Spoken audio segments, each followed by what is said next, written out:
Good evening, colleagues, friends, students. I am Dean Avi Mukherjee of the College of Business. I'm delighted to welcome our guest tonight and our speaker for the Spring Distinguished Dean Speaker Series, Mr. Ed Baker.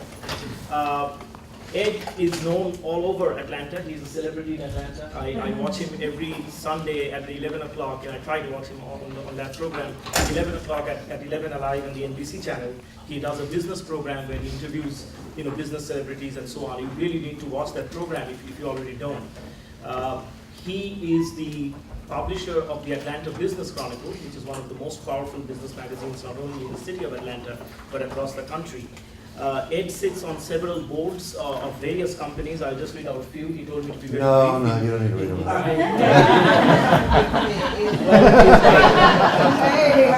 Good evening. Thank you, Avi.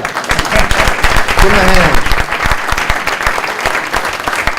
You did a great job, and I thank you. Short, sweet, to the point. Anybody have any questions? No questions?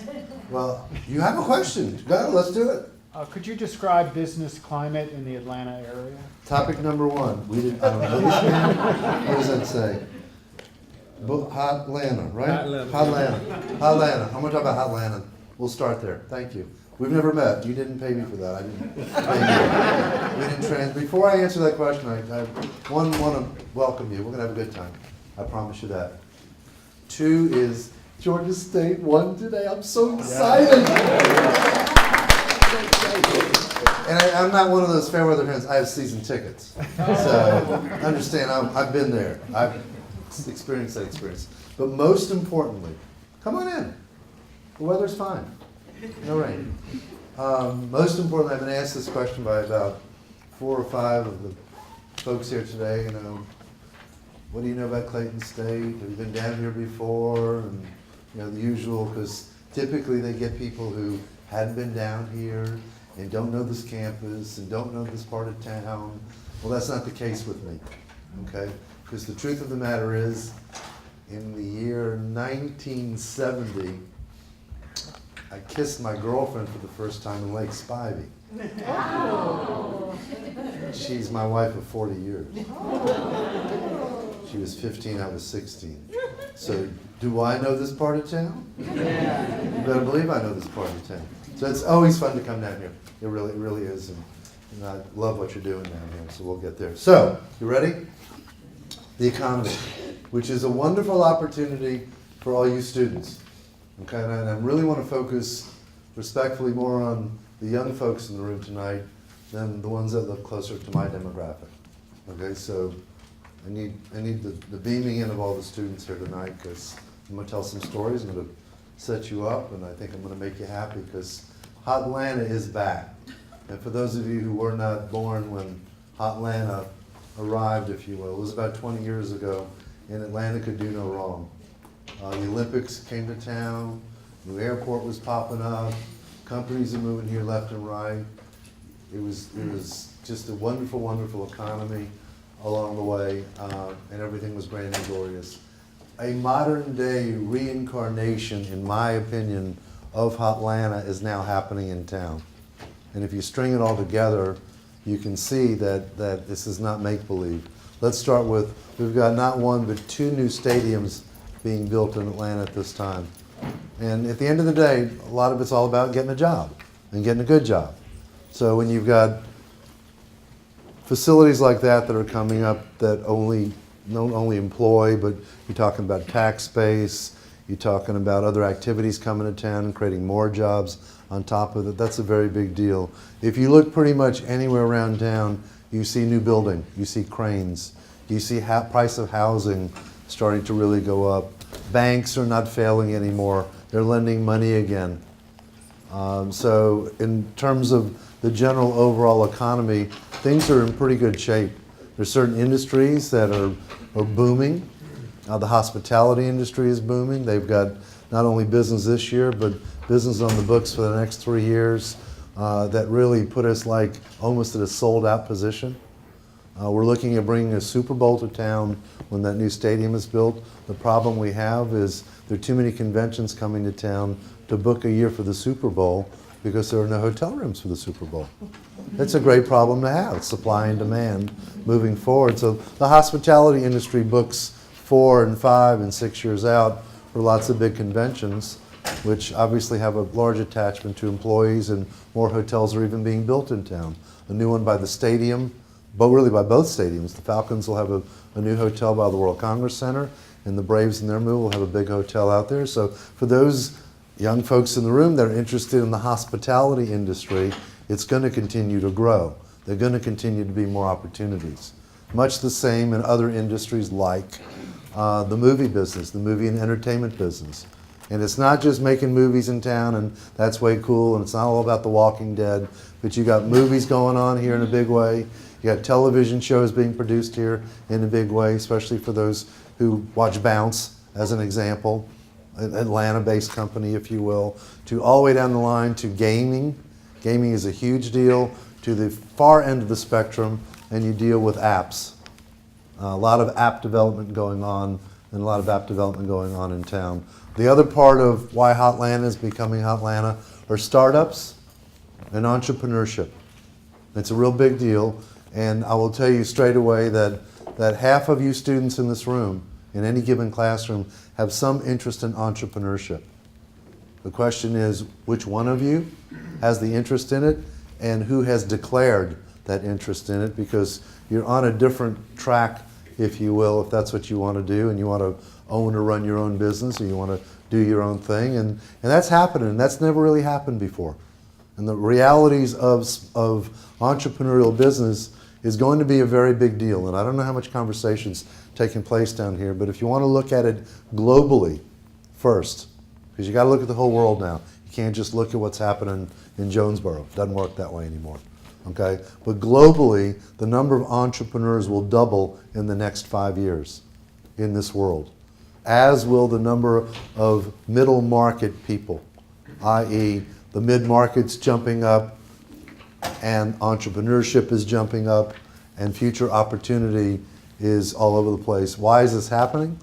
Well, one big reason is access to capital. The average startup of a business in the United States now is $25,000. $25,000 is the average of a startup. So is $25,000 a big deal? Well, for some it is, but you know what? You get 10 people to come together at $2,500 a piece, there's your startup business. Whether it's crowdfunding, whether it's money from family, whether it's angel investing, whether it's your credit card, a lot of people are looking kind of to do their own thing. And that's a change in the way people do business and the way they operate. And there are a lot of facilities, if you will, around town now that are built for startups. There's a startup village in Buckhead called Atlanta Tech Village. They've got about 300 young people in there with a whole bunch of different ideas going on, all looking to make it big, if you will. And as one moves out, another one moves in. There's another one attached to Georgia Tech. There's another one in downtown off of Marietta Street, with these villages where young people are gathering, where they're comparing notes, where they're partnering, where they're looking at new ideas, how they're reinventing the world. A lot of dreams are being realized, but it's not for everybody because there's risk involved. Risk, reward along the way, is part of that conversation for you. I sit in this really unusual place. I've been at the Business Chronicle for 29 years. I'm an entrepreneur. I run an entrepreneurial business. I run a family business. I run a very successful business because of the quality of the employees that work for me and the quality of the product we produce. And the other side of it is I hear from all these businesses around town because we cover them, and what are they saying about you? What are they saying about millennials? And where is this all going? Well, I will tell you that I teach at Mercer, okay? I teach a graduate class in life skills and soft skills, if you will. So I spend a lot of time with young people. My energy comes from young people. It doesn't come from people my age, okay? I understand you, okay? Not just because I teach you, and that's not to say that every professor understands you, okay? But I went back to school 2 years ago to get my master's degree at the tender age of 60, okay? I did it for a number of reasons. One is to send a message to myself, and that is that bucket list thing. Either you deal with it or you don't. Does everyone know what a bucket list is? Okay? So as you get older, the bucket list becomes more important before you kick the bucket. Okay? So up at the top of my list was graduate school. I have been blessed that I come from a long line of very highly educated people, but I felt inferior. That I wanted a master's degree, that I believed in lifelong learning. So I went back to school. I went back to Georgia State. I enrolled with 24, 25-year-olds. Okay? I did it for a few reasons. One was the bucket list. Two is I wanted to see if an old man could go with the young folks. Because I don't know anyone who's challenged the brain power of an old person versus a young person. Well, guess what? The old guy can still go. 3.93, I got my master's degree. Okay? There's not a young one in the room that I can't get in the ring with. I proved it. Okay? Forevermore, you can't take that away from me. And equally importantly is I really got to get down with millennials and to understand you at the work level. Not I'm older and I'm here and you're there, but I was at that table. It was a cohort group program. I did every bit of the work that they did. Frankly, I did a little more work than they did. And I learned a lot. I learned a lot about you. One is you're smart as hell. Excuse me. It's the smartest group I've ever come across. Okay, you need to know that. The however is you're all smart. Okay? And when it gets down to getting a job in the real world, am I hiring you or am I hiring you? And that's a choice that I get to make. So the questions then become, how are you going to differentiate yourself? How are you going to be pulled out of that pack? And how are you going to be the one? If you want to be the one. You may not want to be the one. Okay, but for those of you who want to be the one, you're going to have to differentiate yourself. And what's going to make you different and make you better than the other smart young person sitting right next to you? And I will tell you the first stopping point is learn to write. Write. Work on your writing skills. At the very top of the list. Because I will tell you straight away, business wants people who can communicate. And if you can't write, and I'm not talking about cryptic writing now, okay, no code. Well, our business doesn't deal in code, okay? But if you really want to get your proper education, and if you really want to take on the world, I would absolutely work on my writing skills across the board. Two is presentation skills. Can you talk to people? Because if you're going to be the quiet one in the back of the room, you know what? 30 years later, you're going to be the quiet one in the back of the room.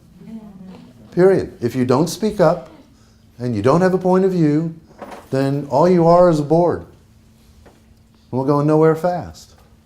And the more time I spend with my friendly millennials, the more I come to the realization that you want the same things as the other generations. You really are no different.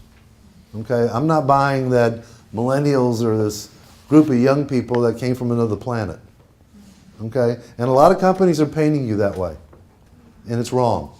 We had a long conversation before this gathering tonight with your fine educators here on that very topic. Okay? They don't know you, you don't know them. Okay? If you want to get a real job, you're going to have to build a relationship with these people. If you think you can do it from a distance, it ain't going to work. Okay? I can go on and on for the next 2 hours on this topic, but I'm going to stop right here and right now, and especially from the young folks. Do you have any questions so far about what I have just said? Okay. Give you another part. So, I'm going to give you examples of differentiation, and I'm going to do it in a couple of ways that hopefully will strike home. So I teach this class at Mercer. I have 37 students. This is real world. Okay? The majority of them are master's students, and I asked them to fill out a survey. I gave them 3 weeks to fill it out. 5 questions. Okay? Gave them a due date of March the 9th. 17 of the 37 made the deadline. 20 of the 37 did not make the deadline. Don't be one of the 20. Make your deadlines. Understand Business operates in a deadline world even if you don't. Okay, get on with it. Because it will take you down faster than not understanding what time management is. You may want to write that one down too. Where are you on the management of your time? You are given a rap that you don't want to plan. Everything is spontaneous. I get it. Everything can't be spontaneous. You can pick your spots and it could be 80% of your world, but you can't be spontaneous on everything. Business will not accept your decision on spontaneity. Okay? So you got to make your deadlines. It's a very big deal along the way. But at the end of the day, when all is said and done, what is this all about? It's about getting a good job and living happily ever after. Anyone want to disagree with that? So how are you going to make that happen? How are you going to make that happen? And it's not sitting and waiting for someone to respond to the digital application you sent in. You're not going to get a response. Okay? Don't expect that that's the way you're going to find your next opportunity. It starts with relationships, and it starts with using your good brain, and it starts with understanding that you're going to be paid to solve problems. Okay? So you might as well begin the problem solving now.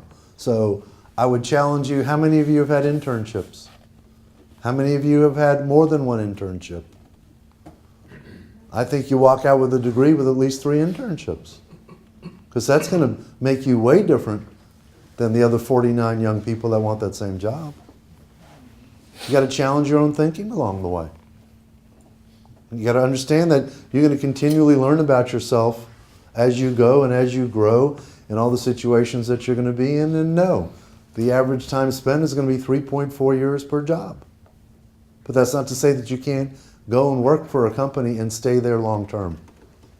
That is, I also think, a shame that there's a belief that you have to change jobs every 3 to 4 years or else you're not successful. I don't believe that. I don't buy that program. I believe you can continue to grow within a company until such time as you're not challenged anymore, or you've grown to the point where you want to start your own business, or someone came knocking on your door and gave you a bigger and better opportunity along the way. I think that's a big part of it. The part that concerns me, and put this in your head, is the issue of leadership. If you really got it and you're blessed with work skills and work ethic and really want to go after it, the question would then be, do you want to be a worker, a manager, or a leader? And I think you fall into 3 buckets. And everyone's not made for every bucket. Some are just great workers, and that's just the way it's going to be. Some want to manage people and revel in that, but they don't want to be the leader of the pack. I worry about the leadership piece. And I worry about it from the standpoint of what percentage of you want to step up and be leaders along the way, and even in the community. Okay, because I don't see a lot of involvement and engagement in young people in the community, the group that's 10 years older than you are right now. Okay? I'm not seeing them getting community active, getting involved in leadership programs, getting involved in junior achievement, getting involved in their church, getting involved. It's looking like silos to me. So I would offer to you that if you have leadership skills and orientation, that you continue to grow them and nurture them and understand that's going to be a big winner for those of you who have got it and really want to head in that direction. But that's a personal choice. It really is.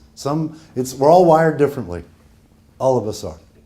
And it's amazing to me how we continue to run businesses and operate companies, and there are a lot of companies that are very poorly run. Okay, and a lot of them land up going out of business. So when you do get to the point of that interview, you're interviewing them as much as they're interviewing you. Because if it's not the right place, it doesn't feel right, and the culture's not right, you're interviewing, they're interviewing, it's time to come to the reality that, is that going to help you grow and get you where you want to be? Or should you just stay out in the market? Because here's the big one. Okay, here's the big one for you. The demographic shift is happening as we speak. There are now more millennials in the workforce than baby boomers. It just made the turn.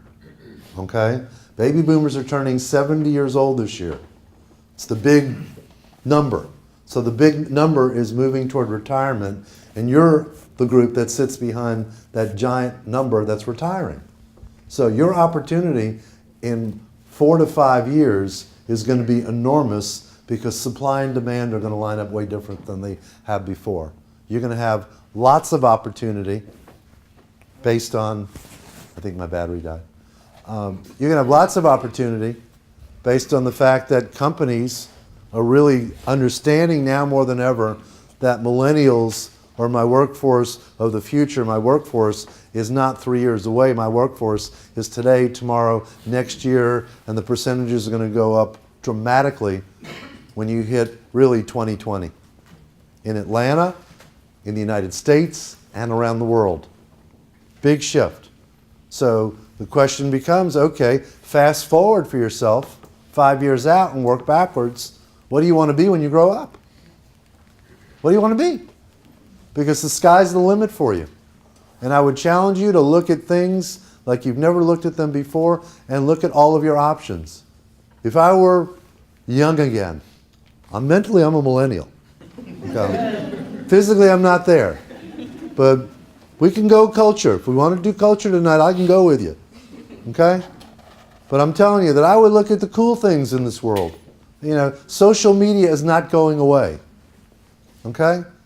How versed are you that? Is that a business you may want to go into? Is that something you may want to go work for? Cloud computing is not going away. 3D printing is not going away. Drone technology is not going away. So it doesn't have to be traditional.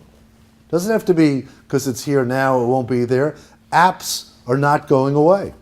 They'll be modified and used differently, and widgets will be a different conversation, but technology is certainly not going away. And the need for the quality employee is going to become a bigger demand. So your future is bright. You will be able to pay off these loans. Okay? You will. It's happening now. The economy is improving. Back to the first question. There are jobs in this market like they haven't been in 7 years. That is not going to change in the next 3 to 4 years. So your timing is good. Had this been 6, 7 years ago, I'd have been in this room singing the blues with you. Okay? Because it wasn't like this. It was going in the tank. It's how many layoffs are we going to have to report today, this week, this month, this year? No one's talking layoffs anymore. Things are not closing anymore. Bankruptcy numbers are way down. Income is going up.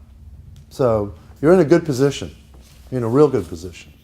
So I'm going to stop right there again and see if you got any questions. If you want to take this conversation in a different direction. And I know you're all smart, so I'm looking for real good questions. Yes, ma'am? Do you feel that it is absolutely necessary to have an internship? Because at this time, I'm in my second full-time position, and I've never had an internship. If you're in a second full-time job, you're way past. You're there. It's the experience piece. People want people that have had experiences, people that are energetic to the point of having gone out there while they were going to school and worked. The ones that just went to school and hung out at the beach are going to be looked at differently. But if you've got solid, rock solid work experience, that's the best of all worlds. That shows that you can multitask. It shows that you're hungry. It shows you're energetic. And that if it's in a business that you have experience in, chances are you're going to be desirous by many other people along the way as well. Was a question up here somewhere? Yes, sir. Yes, sir. I want to take you back to the Atlanta career emergence, if you will. And as far as business growth in Atlanta is concerned, how is that impacting the obvious problems we have with transportation network here in this city? Our growth is not helping transportation at this point. Let me go through the whole thing with you, okay? Oh, Lord.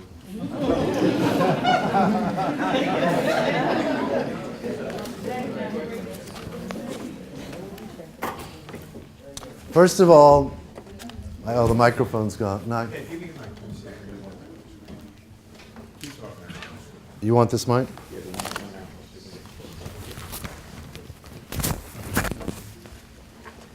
Let's see, do more. Okay, put this one on. Okay, so here's the deal. Let me tell you about transportation. I think we've done this to ourselves. I think we put a voodoo on ourselves. Okay? How many of you are from big cities? Is there traffic in the big cities? Name me a big city that doesn't have traffic. You can't name me one. But we love to beat ourselves into the ground on this traffic thing. This is a big city. Okay? It's going to become a bigger city. Okay? If you don't want to live in a big city, go move to Asheville. It's a small city. Okay? It's the price you pay in this world, not just in the United States, for living in a big city. Okay? You are blessed in Clayton County that you got MARTA finally coming, which should have happened 30 years ago. That's a conversation for another day.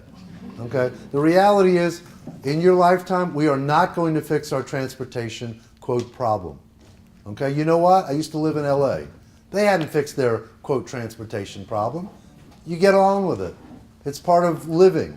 It's part of timing when you go to work. Yeah, there'll be opportunities to work from home and avoid traffic, and technology is going to help, and blah, blah, blah. But at the end of the day, you're going to be stuck in traffic if you're going to live in Atlanta. Get used to it. We've got to get over this.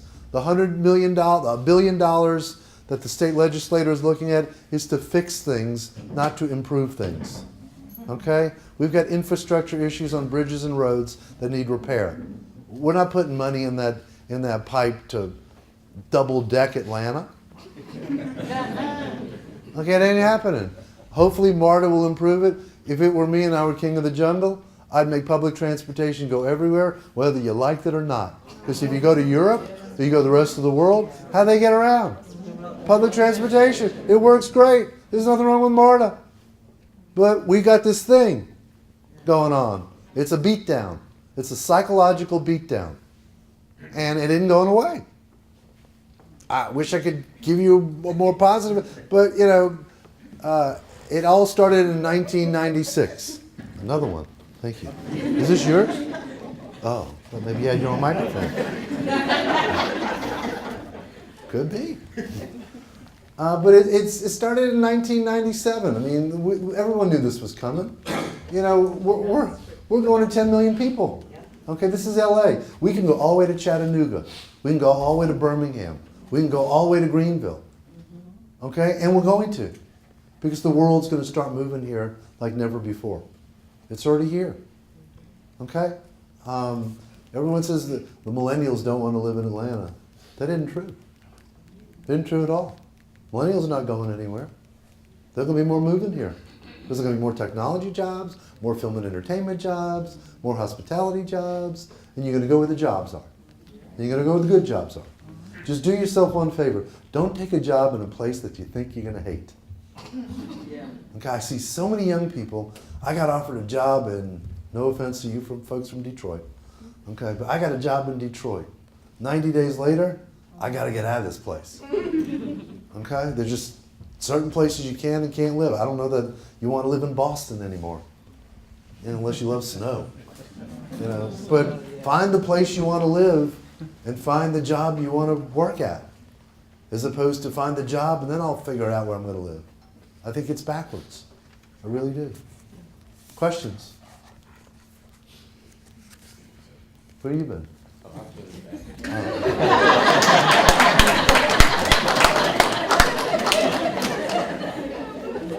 Do you have any questions? Because no one else wants to ask me a question here. I figured maybe since we were close, you would. No? Okay. I have one. Oh, no, only the students are allowed to ask questions. I'm always a student. Okay. How they can recognize between the actual and factual problems and issues of business community and what media actually reports. Like we have a slowdown on the West Coast, nobody talked about it for 6 months, but it's affecting our economy. Yeah, you got to be careful with the media these days. I mean, you really do. I'll tell you straight away. I mean, this is an honest conversation. I'm among friends. We're off the record.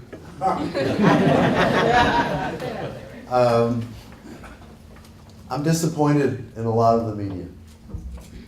And a lot of it has to do with the way the media has been turned upside down in the last 10 years. and a lot of it has to do with the use of technology. The speed to story has become more the order of the day than the quality of the story. So a lot of half-baked information, a lot of erroneous reporting, a lot of erroneous reporting to get more page views and to get more unique visitors. And it's questions the credibility of a lot of different companies that are in the media along the way. And I think, frankly, for those stories that are truly important, that you got to go to multiple media. And if it's a global story, I go over to places like the Financial Times, The Economist, other sources of credible content on things that I pay attention to, because as I know my international professors know, the way business is portrayed in the United States versus the rest of the world is off. It's way off, way off. I could do a whole day on perception versus reality of businesses around the world and what's really going on. Okay, and I'd love to just do a night on Africa with you, because I could. My master's degree is in international business. So, I mean, and I find it fascinating, but it's like, it's just so off. The first time I went to Moscow, you know, what I believed Moscow was and what Moscow is was so dramatically different. Seeing is believing. How long you sat in traffic in Moscow? You don't sit in traffic, you get out of it and you walk. Because it ain't going anywhere. I mean, but I've sat on freeways as recently as last year in Istanbul, where they sell, literally the people in the middle of the freeway selling chips and water. Because if a car did hit them, the car would get hurt because they wouldn't. Okay? That's how slowly the cars move in Istanbul. Okay? No different in Moscow. That's what I'm telling you. It's like, why do we do this to ourselves when, you know, and the air is so god-awful in Moscow because of these cars that, you know, are diesel, and you can die on the fumes before you die getting hit by another car there. You know, it's one of those things. But it is a misperception. You know, but I can give you 10 different cities around the world where the media, you know, doesn't either get it right, doesn't correct what they get wrong, okay, have dumbed down the story to the point of the point is missed. And then you have the reality that a lot of media is not objective, it is subjective. Is Fox News objective? If you believe in what Fox News is saying, yeah. But it's a point of view. So, you know, the whole conversation we could have on objective versus subjective media, how it's reported, how it's attributed. And the funniest part is when you see a story that is erroneous, on the flurry to correct. And you can't correct a lot of these kinds of mistakes. It's out there and damage has been done. And a lot of it is not the truth, if you will. So, in 52 words or less. Somebody else? Question? Yes, ma'am. It seems that it's becoming, I don't know, it's difficult to find assistance for someone who has an idea to start a small business, excluding franchise, of course, but where do you start and how, where are those resources? You start with right over here and right over here. You see this one right here? Back to the wall? You start right there. Okay. That's easy. I have your name? He teaches entrepreneurship and has for a long time, knows what he's talking about. That's the resource, that's the beauty of being inside hard learning. Come on. Yes, ma'am. Going back to your about deadlines, how do you handle it when everything is a priority? There is no such thing. There is no such thing? Only in your mind. Only in the morning? I Boss? Like for instance, I work in a field that out of a hospital that has over 900 beds, 2 people to Yeah. purchase for Oh, my. the pharmacy piece. So everything is like, did you get it done? Everything's priority. You try to finish one, another phone call's coming, so I'm trying to figure out how to juggle. Well, I try to make my deadline so I don't be like, you're not doing what you're supposed to do, so.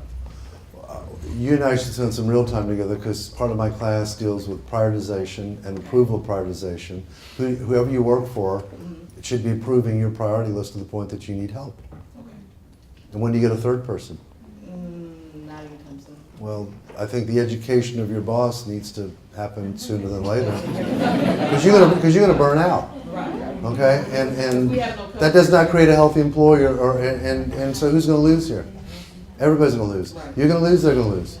So if you can at least begin by education and agreeing on priorities, and I'm doing what I'm told to do in the order and sequence that I can get to as fast as I can get to it. Did you ever see that that Lucy with the candy? Yeah. That's what you're doing. Right. Now, And you most can't of eat all these those people bonbons. haven't. Most of these people in this room have not seen it. Okay. Go online. I know. But you know, I'm talking to my customer here, so she, all right, for the rest of you, go online and Google Lucille Ball, and there's a video on YouTube, okay, called Candy, okay?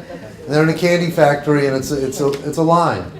And the candy starts moving faster, and if they don't put enough candy in each of these bags, they're going to lose their jobs and all that. And they start eating the candy to make sure that the boss doesn't see that they're not loading it up the way it should be. That's what you're dealing with. And sooner or later, you're going to start eating more candy. Because it didn't go work. But if you take it, it's a big message for every one of you. If you're going to take it and the eventual reality is, I can't do this anymore, okay, and that's what's going to happen, then work backwards. How do I fix the problem? How do I fix the problem? And you move on. How long But have you don't been prolong the inevitable. Yeah. there? Oh, Lord have mercy. See, they got you into that rote mentality thing. It's like traffic. I got you believing that it can't get any better than this. Right, that's why I'm here for school. Exactly. You got to jump out of it, but it's using your good brain to say, I got to solve my problem. It's all a series of problems. Nothing is constant but change. Everything we do can be improved if you want to. Do you have a good software program that can help you with on the proactive? We have a pretty decent software program. It's to the point of saying it's the work, it's, constant work. And, we're working out of two different systems, phone calls. Well, on the front end, I'm sorry, not hijacking, on the front end and the back end of business, on the front end, it's the same thing, and the person that your boss doesn't have an understanding of the workload. And then on the back end, they're trying to cut expenses so much, That's what it is. and then they naturally assume the worst, that you're not doing everything you can. That's the real problem. Right. Thank you. Sorry. No, that's okay. But it's Get the your truth. Change my mindset. So let me change gears back to my millennial buddies. Do you have a plan? You ever thought about having a plan? Or are you just going to go to school and then I'll develop the plan after I get out of school? I can tell by the body language in the room. I can tell by the body language in the room that we got some planning to do. Okay? I would highly encourage you to start a plan. Start a plan. Even if you change it. Even if it's aspirational. Write it down. Get in line with yourself. Start figuring it out. Because you can't get there without a plan. It doesn't just fall into your backyard and that's the way it's going to be. So talk about the plan and what is involved in the plan. And if you don't know how to build a plan, talk to him. I think it's a very big deal, and I will tell you that most of the millennials that I've been with for the last 3 or 4 years don't have a plan. So I caught you on this one. It's one of those things that I saw along the way, that you're focused on grades, and you're focused on finishing. But in the middle of that, there needs to be a plan behind that. Because when you get out, you're going to be graded every day for the rest of your life in a different kind of way. People you work with are going to grade you. People that you work for are going to grade you. Other folks are going to grade you. It's going to be based on when you're driving the car at that point, someone else is not driving the car. And I just think that the time spent in process of figuring that out will serve you well long term. Time management. Gulp. You hate me for it. Okay, but I'm telling you that time is your enemy. I bet I can ask everyone in this room who just, I'll ask the millennials, how long ago was it when you were 15? It was yesterday. Okay? And you know what? 20 is going to become 30 mighty fast. Time is your enemy. So what are you going to do to take advantage of the time in the course of a day? You can't float. And if you think you can float it, forget it. You're fooling yourself. Questions? I got plenty of these. Yes, ma'am? I actually work for a small business. It's called Differentiation Science Exploration. In 2009, it jumped off and it was like skyrocket, great business. And I came around 2013. And while I'm here, it's like they're going through a transitional period from profit to non-profit. And people are getting laid off, people are getting burned out and leaving. And I'm wondering, should I stay? Do you like what you're doing? I love what I'm doing, and it works with my actual plan that I have after college because it gives me experience. It's a nightmare. Do you like who you're working for? No. So how long do you think you're going to like doing what you do and working with someone you don't like? Yep. That's the crossroads for me. If you're working in a place like that, where you like what you're doing and you like the people you're working for, I would attempt to hang in. Because I do believe that a lot of folks make a move because it seems like it's greener over there and it's not. Or I'm making a change for the sake of change, which doesn't make a whole lot of sense. I believe if I wouldn't be doing what I'm doing if I wasn't happy and continue to like what I do. I'm one of those. I'd go find another job. This life's too short. And to me, it's all about life, liberty, and the pursuit of happiness. The pursuit of happiness. And that's always moving.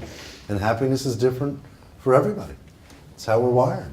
But if it's something that makes you happy and the environment is good and you can live happily ever after in a place like that, get past what other people think and what other people do. Be your own person. Don't herd. This is a big one, okay? I use this visual a lot. Visualize a herd of cows, and then visualize a salmon swimming upstream. Which one you want to be? You want to be one of the cows in the herd? Or you want to be the salmon that doesn't necessarily go in the same direction as everybody else?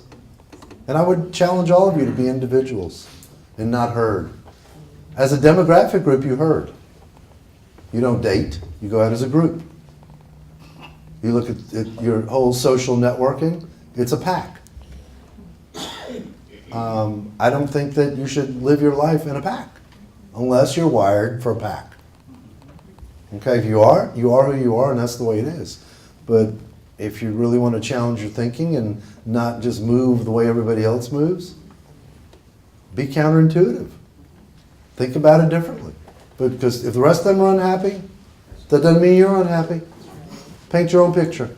These are your paints. And no one should be able to take them away from you. Paint it the way you want to paint it. So you don't look back and have regrets. The biggest, with my demographic today, my learning experience, is I have many friends who are 60 and miserable. Their career didn't go the way they wanted to. Okay, my doctor. Okay, he hates being a doctor. Okay, it's not the business I got into. I don't get to take care of people. Everything is about numbers and money and blah, blah, blah. And he didn't have another choice. What do you do if you're not a doctor? You pump gas? Well, what do you do?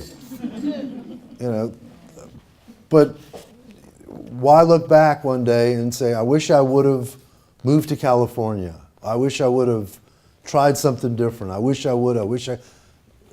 What do you got to lose? What's the worst thing that could happen to you?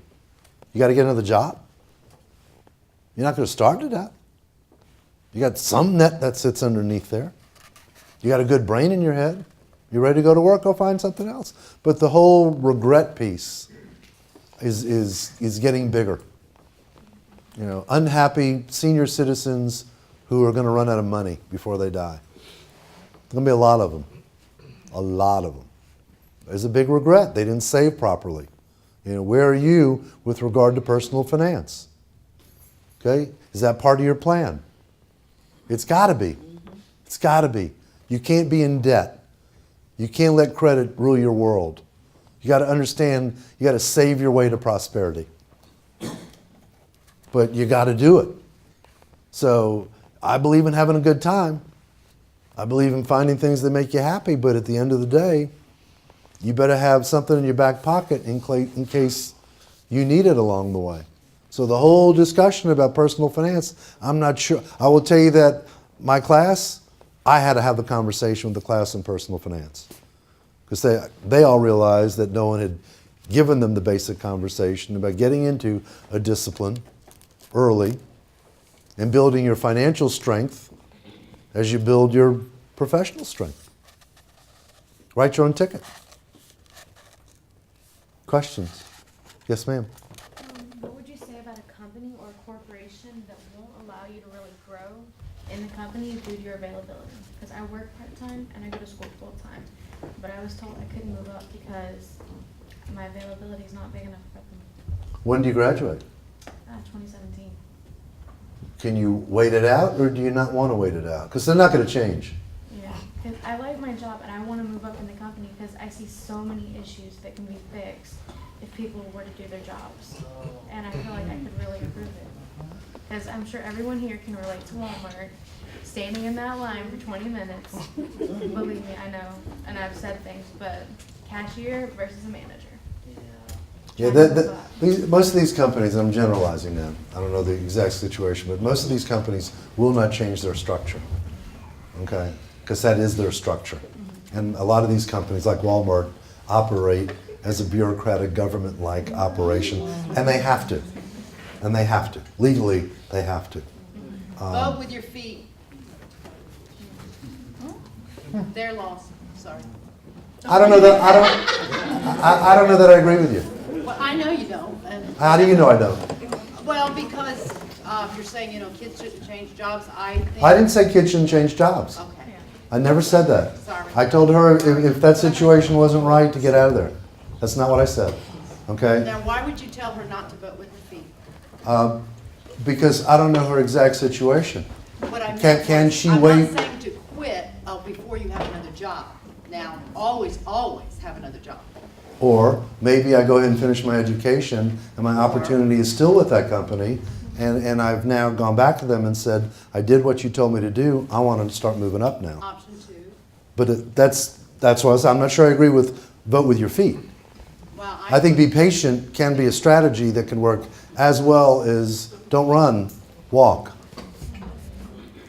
But do you want to hang in? I mean, I've been there almost 2 years. But do you want to hang in? I think I could. I think I could is not yes I do. Okay? You need to have the conversation with yourself, and you got to have pros and cons, and you need to make that decision based on some analysis. Because the think is always the operative word. No. You got to check the box or X the box. Well, see, it goes either way. Because one day I'll love my job, and the turnover rate, it just gets overwhelming too. Because one day you'll know everyone there, the next day you don't know anybody. And I've been there almost 2 years. I can count 50 people on the top of my head. Are you there to make friends? No, but it's nice to kind of branch out and get to know your coworkers. And Don't worry about your career. Don't worry about your coworkers. That's a business answer. Okay? Yes, ma'am. How are we doing? We doing good? Everybody all right? On the flip side of things, I work in a laboratory at CDC, so I try to bring in a lot of couple of biology kids, I call them, they're more than 40. And if I see potential in them, I invite them to volunteer in the lab to get that internship. But I've run into situations where they start off enthusiastic, but then they get lazy. The thrill is gone. The thrill is gone. So how do I, in my position, encourage interns to, like, this is going to matter. And in a place like CDC, you can get glowing recommendation, or you cannot. Right. I mean, it makes a difference. So how can I encourage? Sure. I think there are a few things. One is I think you got to sit down with someone that you're going to recommend in advance and have an agreement with them. Okay? Because if they're just doing this on a whim and it's really not where their passion is, then it's an exercise. Do you really want to do this? Because there are 50 behind you that really want to do this. And those are the ones that deserve the opportunity. That's the humanity side of it. I gave you the business side. The humanity side is that's not fair. It's not fair to the number 2 that ought to be the number 1, because the number 1, there was no deal cut. So I think you cut a deal with, this is, if this is, do we agree that this is what you want to do? That you want to at least check it out in a meaningful way, and that you're going to do this in a hard-working way, because I will not support you, because it will make you not look so good, and no one's winning. What's the win-win? And I believe in the win-win. CDC wins if they get a great employee. You win because you made the recommendation. They win because they got to a great place. Can I tell you something funny? I have found that high school students that come for the summer, when other high school students are not even thinking about doing the internship, but the high school students that come during the summer outperform college students every single. That's the exceptional group. That was sure. Sure. And they'll have 4 internships by the time they get out of school, and they'll probably keep an A average, and they'll probably have a job because they're wired that way. They're a 10. The question is, do you want to be a 5? Do you want to be a 2? What do you want to be on a 1 to 10? There's your 10s. And those few high school kids are jewels. And they should be nurtured and brought along on a faster track. Because they are ahead of the ones that are just trying to figure it out and kind of got to their junior year and say, oh my God, I only got 1 more year, I better figure this out. Doesn't work that way. But I wouldn't get caught up in recommending people until we shake hands and we agree that you're going to do A, B, and C before you show up. Or else I'm going to be on your case. And that's helping them, and that's redirecting them. So at the end of the day, you learn a lot from failure, more than you do from victory. So they will learn. If one does get bounced, they'll never forget it. You did a good thing. Did you have a question? Well, I'm in between. I'm over 50, so I'm in between the millennials and baby boomers. Boom. So I'm starting my career over again, going back to school. So so I'm past the regret stage. So will I have room if I'm up against millennials? Hell yeah. Okay. Okay, and then I'm old. I know, but you went for your master's. I'm getting the bachelor's. Okay. That's not the point. Okay. The point is that mentally, you can hang with them. If your energy level can go, you're there. And people are not looking at employees anymore that you're too old and you're too young. They're not doing that anymore. That party's over. It really is over. The experience is an important part, but it's a mix. It's millennials and boomers and in between all working together homogeneously. And you're seeing more of it.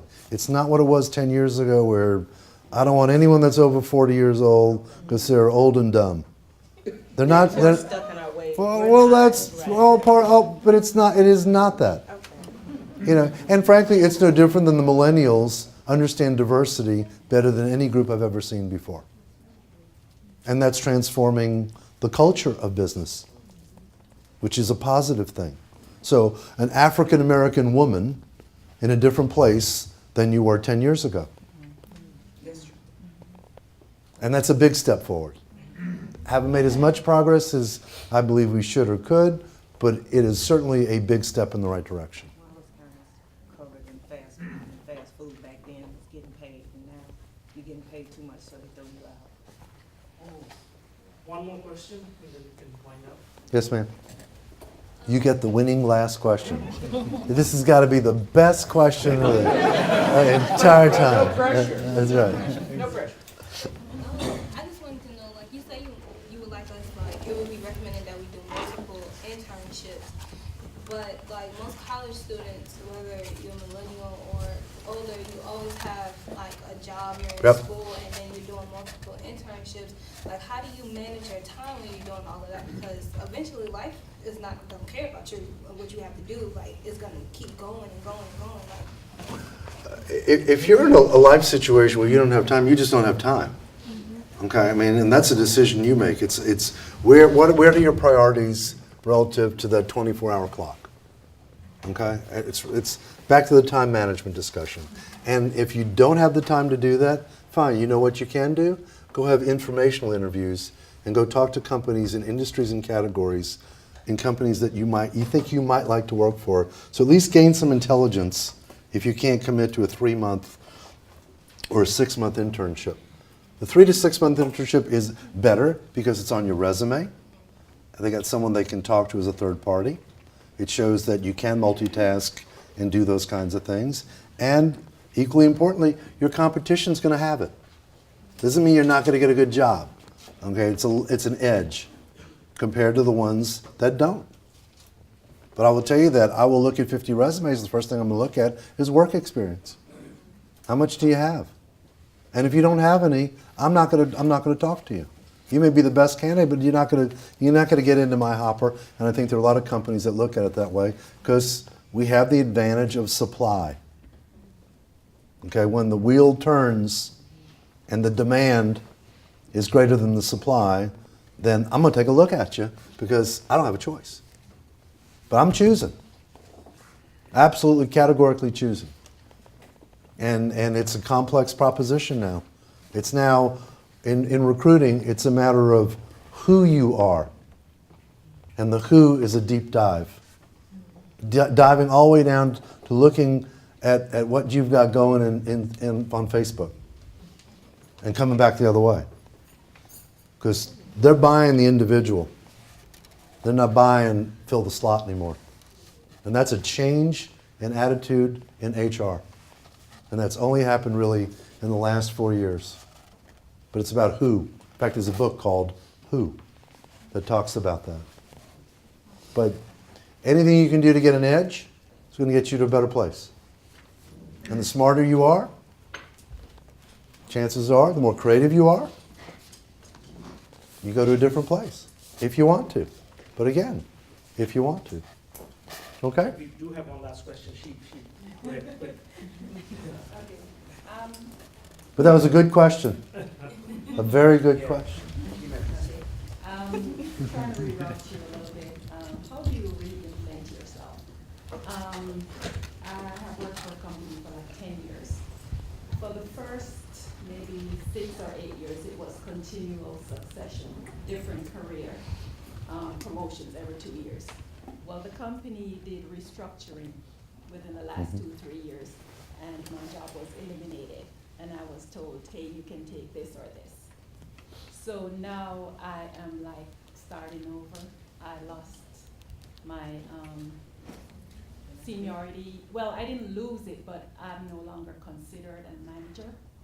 So now, how do I reinvent myself? Because now my resume says that I have a lesser role, but my previous roles were better roles. So do I eliminate that from my resume, or, you know, because it looks, if you get my resume, you would think that I was maybe demoted, right? Not knowing that the company restructured and eliminated the positions across the board. So, you know. I think it's wording. How you word it. I believe everything should be totally honest. How you word your time with that company, I think is a story as opposed to title. So when they start out, they're reading a story. I've worked for this company for 16 years. I've done this, and this, and my current role is this. Doesn't say anything about I got demoted and I took a lower paying job. It's honest. And I think the explanation really needs to get to the point of a conversation. A resume is just to get you in that door for that conversation. It's not to close a deal. And if you look at it that way, cover letter should be what's in it for them. The resume should be what you're all about that you can bring to them. And if their curiosity is piqued, all you want to do is get in the door and dance. And dancing's a whole different deal than explaining. Thank you all.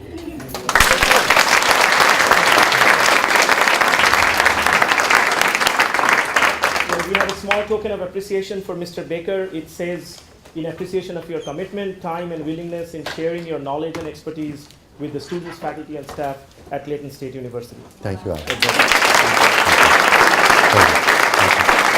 I would just like to also thank SunTrust Foundation and their representative, Doug Hickman, who has sponsored part of the Dean's Lecture Series. So again, thank you.